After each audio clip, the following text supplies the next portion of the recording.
Alors, lors de la création d'un projet, qu'est-ce qu'on va faire? Bien, simplement, on va faire un New Project ici. Vous allez voir, il y a plusieurs questions qui vont apparaître par la suite. Premièrement, il va venir sélectionner le projet. Il va vous demander où est-ce que ce projet-là va être situé. Vous pouvez renommer le projet. Fait que dans ce cas-ci, ben, je vais faire peut-être test vidéo. Et je vais venir définir où est-ce que je vais être. Je vais aller à Laval, à côté du collège, là, Laval, Québec. C'est très, très important dans les faits de venir définir le lieu, simplement parce que c'est comme ça que le logiciel fonctionne. Fait que je vais peut-être faire un petit zoom out pour aller trouver le collège. Où est le collège? Où est le collège? Saint-Martin, un petit peu plus au sud encore, boulevard du Souvenir, boulevard Concorde, autoroute. On devrait être vraiment pas loin ici. On peut voir en réalité que le collège va se situer ici. Je vais venir travailler potentiellement sur les sites qui sont là. Je verrai bien c'est lequel. Vous n'avez pas le choix. Le projet final en réalité dans un terrain indéfini. On va pouvoir par la suite simplement venir cacher le terrain en dessous, mais on n'a vraiment pas le choix. C'est le but en réalité de ce logiciel-là, c'est de travailler dans un monde réel sur un vrai terrain. Fait que je vais venir faire Confirm Map Area. C'est vraiment l'endroit que je vais avoir. Il va y avoir un certain délai en réalité d'insertion de cette carte-là. C'est quand même une carte assez volumétrique, ça va prendre quand même un certain temps. Alors voici, la carte est loadée. Le projet est parti, on voit que c'est vraiment le projet de test vidéo ici. Et là, il va me demander est-ce que je veux order data, est-ce que je voudrais remettre des nouveaux data, des nouveaux éléments à l'arrière de ça. Je pourrais venir insérer des buildings, on va le faire ensemble. Différents types de terrain, terrain à haute résolution, un peu moins haute résolution et terrain plat. Et est-ce que je voudrais avoir des cartes avec des routes et autres de ces différents éléments-là. Mais tant qu'à être ici, je vais venir insérer tous les différents éléments. Et je pourrais même aussi importer des éléments 3D, des formats objets IFC, des fichiers DXF qui viennent surtout de AutoCAD et des fichiers JPEG et PNG en réalité avec toutes sortes d'images que je pourrais venir mettre en background pour venir me travailler. Un petit peu comme vous pourriez insérer le JPEG du lot global en réalité pour venir travailler ça. Fait que je vais faire order data. Ce qui est fun avec ces éléments-là, c'est que c'est des éléments qu'on peut ajouter et enlever. Fait que moi, je veux vraiment avoir le lot qui est ici au complet. Parfait, c'est les buildings que je vais avoir. On voit que c'est gratuit, free, fait qu'on ne se gêne pas, on y va. Order, encore une fois, il va y avoir un certain délai. C'est tout à fait normal. Est-ce que je veux d'autres choses? Ben, je veux potentiellement un terrain à haute résolution. L'idée du terrain à haute résolution, c'est que si vous prenez celui-là, le terrain euh, va vraiment avoir les différentes pentes. Fait que dans notre cas, à nous, puisque c'est un terrain plat qu'on voudrait avoir, ça serait le flat, le terrain plat qu'on va avoir. Mais si vous vouliez, par exemple, on va l'essayer quand même, on va faire un order ce terrain-là, voir. Je vais voir est-ce que je peux aussi faire le terrain plat. Et oui, je pourrais avoir le terrain plat aussi. Fait que je vais quand même rentrer celui-là aussi, pouvoir jouer avec les deux différents et potentiellement peut-être les différentes rues et autres éléments dans ce coin-là. Alors voici, j'ai fait les différentes commandes d'éléments que je voudrais avoir dans mon projet. Alors, je vais simplement sortir de là. Fait que voici le terrain lui-même. Vous allez me dire, ouais, mais toutes les rues et autres sont pas là. Non, c'est tout à fait normal dans les faits.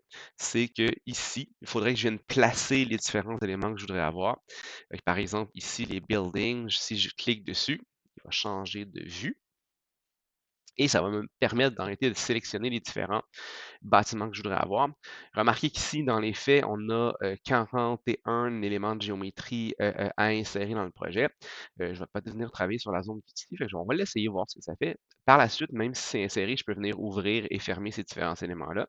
Alors, c'est quand même intéressant d'avoir les buildings si on irait travailler sur un bâtiment dans le terrain réellement. Je pourrais avoir potentiellement le terrain. On va venir insérer un certain terrain ou autre. Par exemple, le terrain HDR ici. Si je viens insérer ce terrain-là, replace current terrain with new terrain from library, je vais faire oui, je vais l'updater.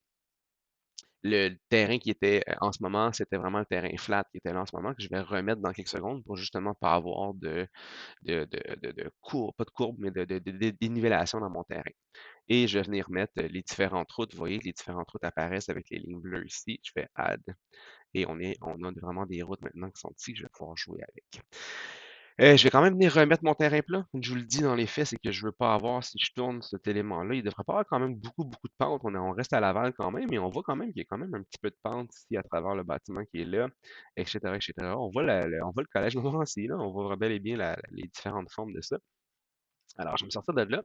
Je vais aller quand même, comme je vous dis, remettre le terrain plat. Simplement que je ne veux pas avoir de pente en travaillant mon nouveau update. quantité de terrain, mon nouveau bâtiment que je vais faire. Fait que remarquez comment que le terrain est venu se remettre à plat versus les différents bâtiments dans les arbres. D'une façon ou d'une autre, les bâtiments qui sont là ne m'intéressent pas vraiment. Alors, je pourrais peut-être simplement les enlever, puisque, comme je vous dis, dans les faits, c'est simplement le bâtiment qui n'existe pas dans un terrain qui n'existe pas en ce moment. Alors, je vais faire simplement venir faire delete. J'ai sélectionné les bâtiments, 3 petits points ici. Je vais venir faire delete. Et on va voir que les bâtiments vont simplement disparaître. J'aurais pu supprimer l'un après l'autre aussi. Là, l'idée, c'est que les bâtiments étaient déjà là dans mon projet. Alors, c'est pour ça qu'ils restent ici, mais je peux simplement les sélectionner comme ça ici. Comme ça, on peut voir par contre, je suis venu sélectionner les routes en même temps. Euh, il y aurait potentiellement aussi, je pourrais peut-être venir chercher les bâtiments directement ici. Alors, je vais voir si je suis capable d'aller chercher. Ouais, comme ça, ça va être un petit peu mieux. Comme ça, bouton droit. Et on vient faire, est-ce que je peux faire delete directement? Petit oubli que j'ai fait, c'est que les bâtiments, en ce moment, ils sont dans la base du projet. Fait que les routes et les bâtiments sont dans la base du projet. Fait que quand je les sélectionne, vous allez voir ce qui va arriver. Du côté droit ici, dans mes propriétés, ça va faire Edit Base to make change. Fait que parfait. Fait que je vais vraiment modifier ma base d'éléments que j'ai insérés à la base au début. Et là, ils sont sélectionnés dans ma base. Et là, je vais pouvoir faire bouton droit dessus, simplement faire Delete dans la base, refermer en faisant Done ici.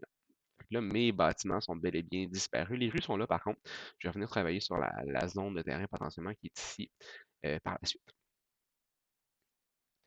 Alors, on va refaire encore un petit tour d'interface, puis suite à ça, on va vraiment venir commencer à faire un projet.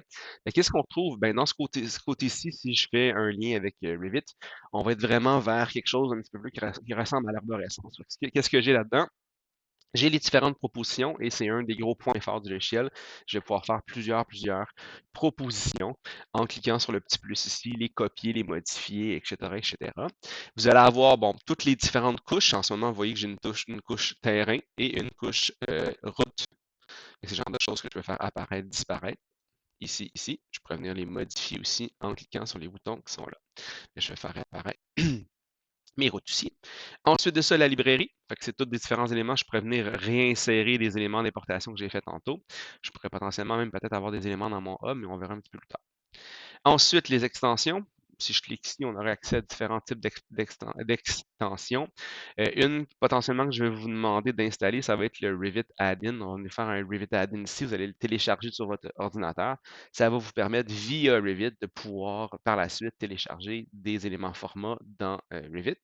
Et il y aurait potentiellement d'autres éléments sur lesquels on pourrait venir travailler, là, des différents plugins et autres, Shape Diver, etc., etc.